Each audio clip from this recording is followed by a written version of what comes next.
Time now for the morning rush. We begin with an update to a story we've been following of a former airman arrested for desertion. Since 1983, the Air Force has been searching for Captain William Howard Hughes Jr. Hughes had a top security clearance when he disappeared. Investigators labeled him a deserter after he left while stationed at Kirtland Air Force Base in Albuquerque. Now, he changed his name to Tim and started a new life near San Francisco. Authorities say he told investigators he was depressed about being in the Air Force, so he left. Hughes could face up to 5 years behind bars. And this morning, a violent inmate mistakenly released from MDC is still on the run. Jail officials say Duwin Perez Cordova switched ID wristbands with another inmate. MDC says those wristbands are not supposed to be removable. Now, they also say before a release, staff are supposed to ask questions, check photos and tattoos. Now, jail officials are looking into if they need to update that procedure. If you see this man, you are asked to call 911 immediately. Kristen? When it comes to today's forecast, we have plenty of sunshine across the state. We're just going to keep a very close eye on areas in the far northeastern corner, specifically just Union County. You've got those best chances for seeing some of these storms. Problem being some of those could be on the strong to severe side. A few spot storms possible again tomorrow, but the best coverage of the showers and storms arrives for the weekend. David? Happening now, fire officials are working on containment lines for the Burro fire. This is just 13 miles west of the 416 fire. That blaze has grown to more than 2,600 acres since it started on Friday. It's still at 0% containment, but officials estimate they could have it contained by the end of the next weekend. The cause is still under investigation. And in northern New Mexico, crews are making progress on the Ute Park fire burning near Cimarron. That blaze is now listed as 92% contained. The Cimarron Canyon State Park is expected to stay closed through July 4th, but Highway 64 through Eagle Nest is back open. Now, that fire has burned more than 36,000 acres since May 31st. The cause on that is also still unknown. And looking ahead, roads and recreation areas in most parts of the Sandia and Mountain Air districts will close on Friday. This is all part of the Cibola National Forest. Now, officials say it's because of high fire danger in the area. The parts that will remain open include the Foothills Trail bordering Albuquerque, the Sandia Tram, and the Tijeras Pueblo site. And right now, the FBI is asking for your help in catching a bank robber. They say the man on your screen held up the Western Commerce Bank on Wyoming near Indian School, telling employees he had a gun and then taking off in a white van with a U-Haul logo on it.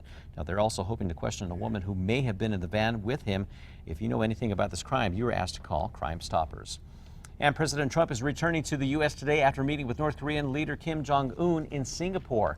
Both leaders expressed optimism as their high-stakes summit got underway. Mr. Trump told Kim he felt confident they would be able to solve, quote, our big problem, and the U.S. wants to get North Korea to give up its nuclear weapons program. And today marks 2 years since a gunman killed 49 inside the Pulse nightclub in Orlando, Florida.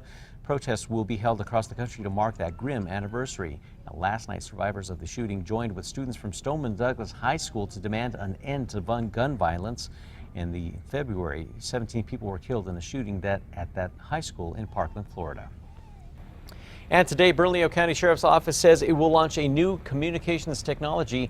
They say the technology will do several things, including mapping crime and giving citizens access to interactive crime maps. It will also let people report crimes. Now, they say business and homeowners will also be able to register cameras, saying if a crime happens, it will give detectives a tool to investigate. We will let you know what happens. Kristen? Today's Metro Threat Index at a 3. We've just got hot temperatures in the forecast today. 98 in downtown Albuquerque. Be sure to stay hydrated, take breaks in the shade when you can, and limit your time outdoors, especially for this peak afternoon hours. David? On a Bernalillo County Commissioner agenda is a motion to ban the use of fireworks in unincorporated areas of Bernalillo County.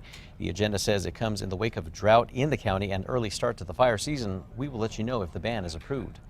New Mexico will soon get more than $720,000 in grant money from the feds to improve parks around the state. Interior Secretary Ryan Zink announced yesterday that it's part of more than $60 million being distributed across the U.S. for outdoor recreation and conservation projects. Now, the money comes from the Land and Water Conservation Fund, which invests federal dollars from offshore oil and gas leases. A New Mexico man is getting back to work on another invention that he says will not only save you time and money, but potentially save the lives of hummingbirds. Arnold Klein's latest invention, and one you may have seen on shelves and online, is called Nectar Aid. According to Klein, the device makes it easier for bird lovers to make their own nectar. Now, he's now working on a UV light feeder that keeps the nectar sterilized. Kristen? Coming up for a check on your morning commute. Looking at the map, no major concerns out there. Interstates both look good.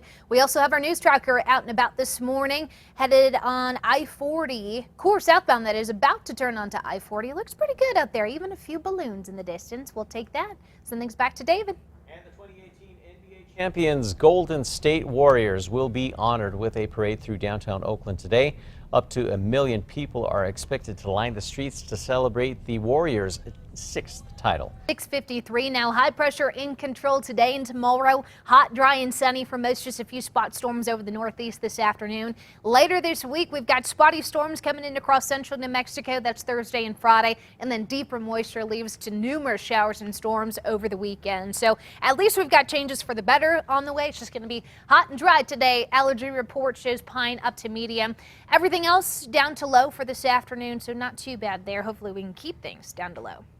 Time now for the 5 facts. We begin with number 5. New Mexico will soon get more than $720,000 in grant money from the feds to improve parks around the state. Interior Secretary Ryan Zink announced yesterday that it's part of more than $60 million being distributed across the U.S. for outdoor recreation and conservation projects. The money comes from the Land and Water Conservation Fund, which invests federal dollars from offshore oil and gas leases. At number 4, even more people are waking up in shelters this morning as the 416 fire grows near Durango. So far, more than 2,100 homes are evacuated as residents hope for the best. And the new evacuation orders have been put in place for 127 additional homes near Durango yesterday. This morning, there is a new closure to pass along. The San Juan National Forest is expected to close today. USDA forest officials say it will remain closed until conditions improve. And now, over the weekend, the 416 fire tripled in size. At last check, it's burned more than 20,000 acres and is only 15% contained. And at number 3, hot and dry conditions certainly going to be working against crews battling that wildfire up in southern Colorado today. Albuquerque 98 this afternoon, breezy conditions tomorrow, more cloud cover by Thursday, and then eventually some spotty to scattered storms possible Friday through at least Monday of next week. At number 2, a violent inmate mistakenly released from the Metro Detention Center is still on the run. We're also learning more about how he got out. Jail officials say DeWin Perez Cordova switched ID wristbands with another inmate. That's Edwin Sanchez before Sanchez was set to be released. Now, MDC says those wristbands are not supposed to be removable. They also say before a release, staff are supposed to ask questions that only the right inmate could answer. They're also supposed to look at pictures and check for tattoos. Now jail officials are looking into if that procedure needs to be updated. And at number 1, those who knew the former airman charged with desertion are speaking out in complete shock. Since 1983, the Air Force has been searching for Captain William Howard Hughes, Jr. Investigators label him a deserter after he disappeared while stationed here at Kirtland in Albuquerque.